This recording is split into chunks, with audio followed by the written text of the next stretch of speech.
Snow White. Once upon a time, in the middle of winter, when the flakes of snow were falling like feathers from the sky, a queen sat at a window sewing, and the frame of the window was made of black ebony. And whilst she was sewing and looking out of the window at the snow, she pricked her finger with the needle, and 3 drops of blood fell upon the snow.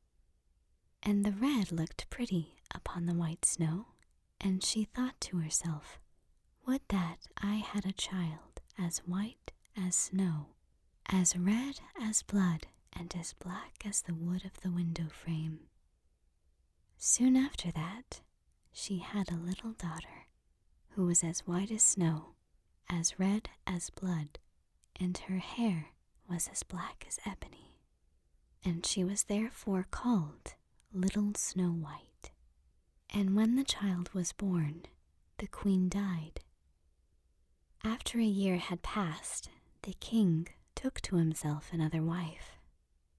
She was a beautiful woman, but proud and haughty, and she could not bear that anyone else should surpass her in beauty. She had a wonderful looking glass, and when she stood in front of it and looked at herself in it and said, looking glass on the wall, who in this land is the fairest of all?" The looking glass answered, "Thou, O queen, art the fairest of all." Then she was satisfied, for she knew that the looking glass spoke the truth. But Snow White was growing up and grew more and more beautiful. And when she was 7 years old, she was as beautiful as the day, and more beautiful than the queen herself. And once when the queen asked her looking glass on the wall, who in this land is the fairest of all?" it answered, "Thou art fairer than all who are here, Lady Queen, but more beautiful still is Snow White, as I ween." Then the queen was shocked and turned yellow and green with envy. From that hour, whenever she looked at Snow White, her heart heaved in her breast. She hated the girl so much. Envy and pride grew higher and higher in her heart like a weed, so that she had no peace day or night. She called a huntsman and said, "Take the child away into the forest. I will no longer have her in my sight. Kill her and bring me back her heart as a token." The huntsman obeyed and took her away. But when he had drawn his knife and was about to pierce Snow White's innocent heart, she began to weep and said, "Ah, dear huntsman, leave me my life. I will run away into the wild forest and never come home again." And as she was so beautiful, the huntsman had pity on her and said, "Run away then, you poor child. The wild beasts will soon have devoured you," thought he. And yet it seemed as if a stone had been rolled from his heart, since it was no longer needful for him to kill her. And as a young boar just then came running by, he stabbed it and cut out its heart and took it to the queen as proof that the child was dead. The cook had to salt this, and the wicked queen ate it and thought she had eaten the heart of Snow White. But now the poor child was all alone in the great forest, and so terrified that she looked at every leaf of every tree and did not know what to do. Then she began to run, and ran over sharp stones and through thorns, and the wild beasts ran past her, but did her no harm. She ran as long as her feet would go until it was almost evening. Then she saw a little cottage and went into it to rest herself. Everything in the cottage was small, but neater and cleaner than can be told. There was a table on which was a white cover, and 7 little plates, and on each plate a little spoon. Moreover, there were 7 little knives and forks and 7 little mugs.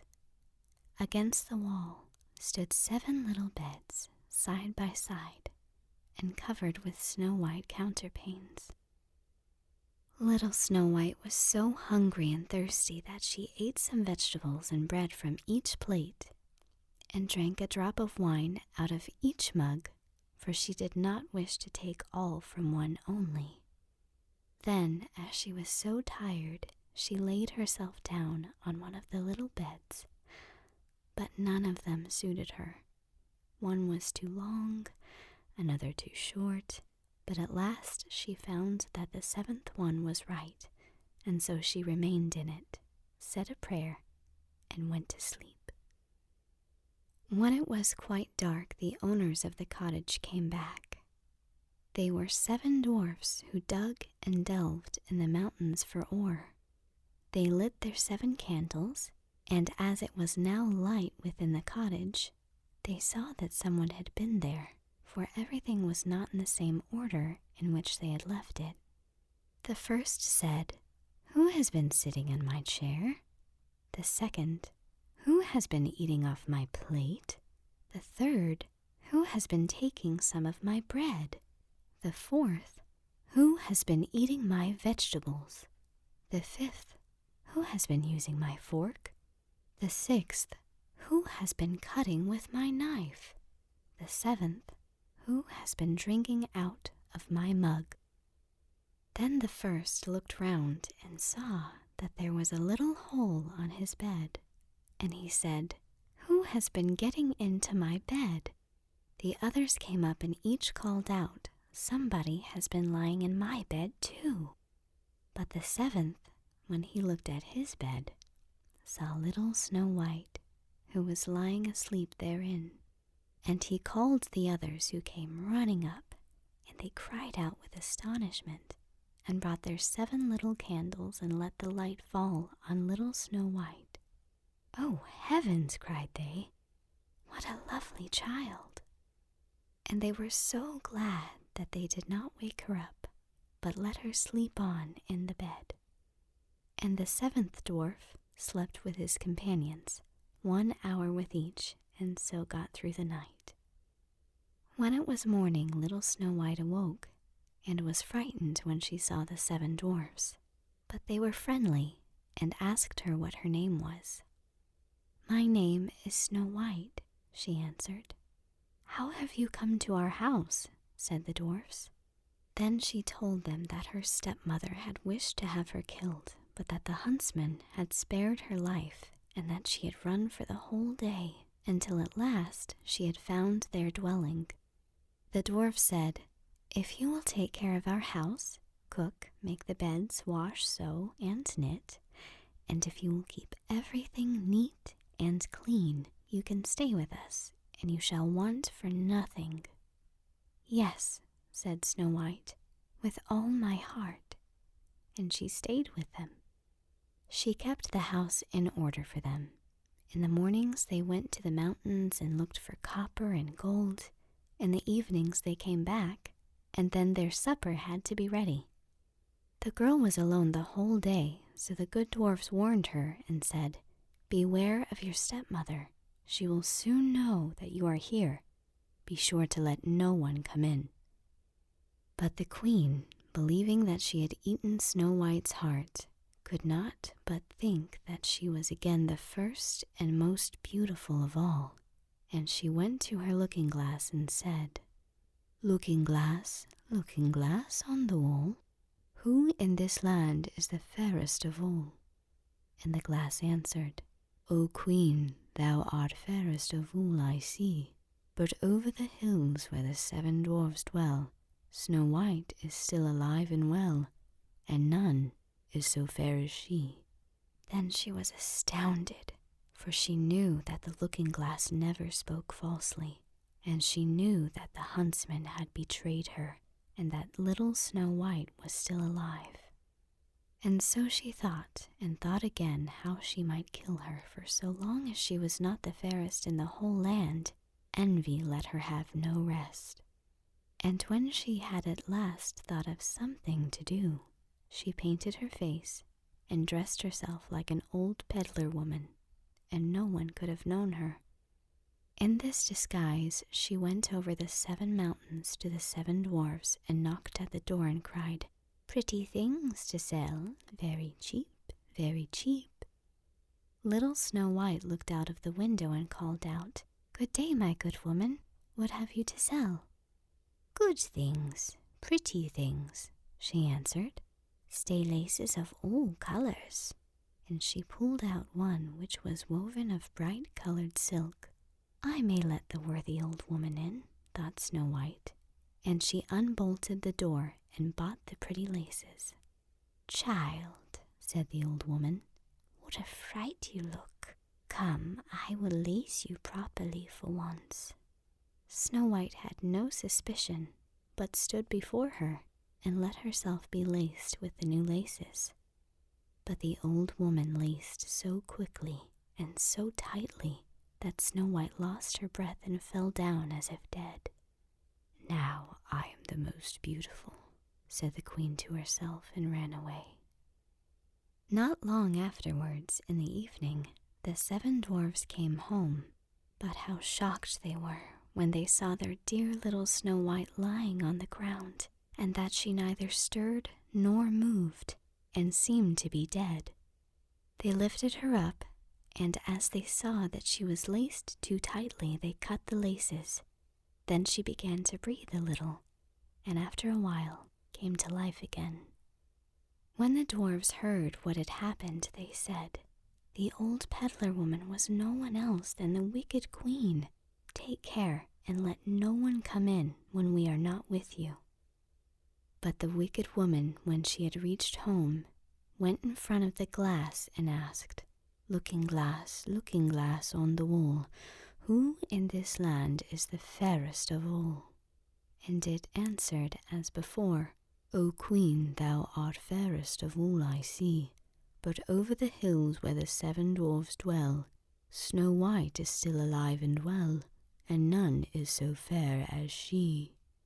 When she heard that, all her blood rushed to her heart with fear, for she saw plainly that little Snow White was again alive.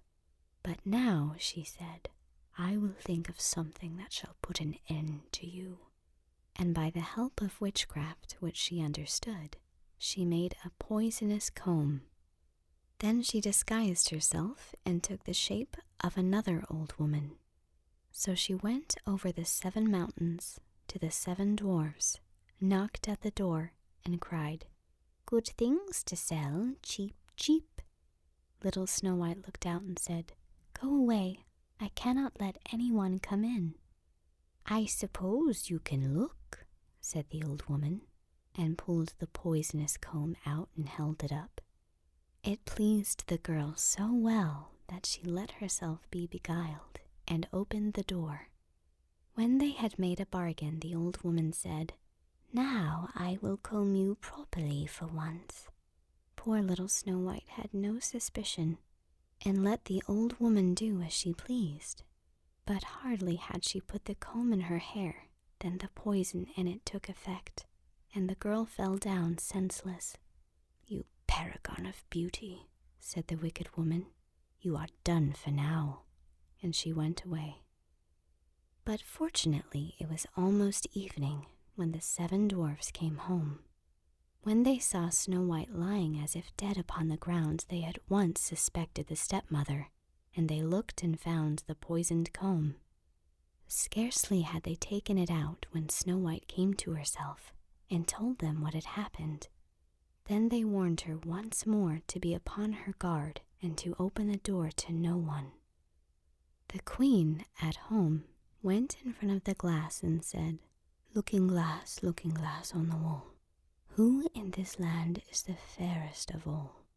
Then it answered as before, "O Queen, thou art fairest of all I see, but over the hills where the 7 dwarfs dwell, Snow White is still alive and well, and none is so fair as she." When she heard the glass speak thus, she trembled and shook with rage.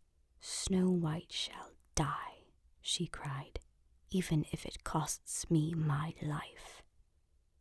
Thereupon she went into a quite secret, lonely room where no one ever came, and there she made a very poisonous apple. Outside it looked pretty, white with a red cheek, so that everyone who saw it longed for it, but whoever ate a piece of it must surely die.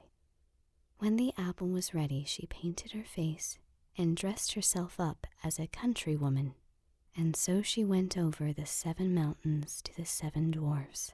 She knocked at the door. Snow White put her head out of the window and said, "I cannot let anyone in. The 7 dwarfs have forbidden me." "It is all the same to me," answered the woman. "I shall soon get rid of my apples. There, I will give you one." "No," said Snow White, "I dare not take anything." "Are you afraid of poison?" said the old woman. "Look, I will cut the apple in 2 pieces. You eat the red cheek, and I will eat the white." The apple was so cunningly made that only the red cheek was poisoned.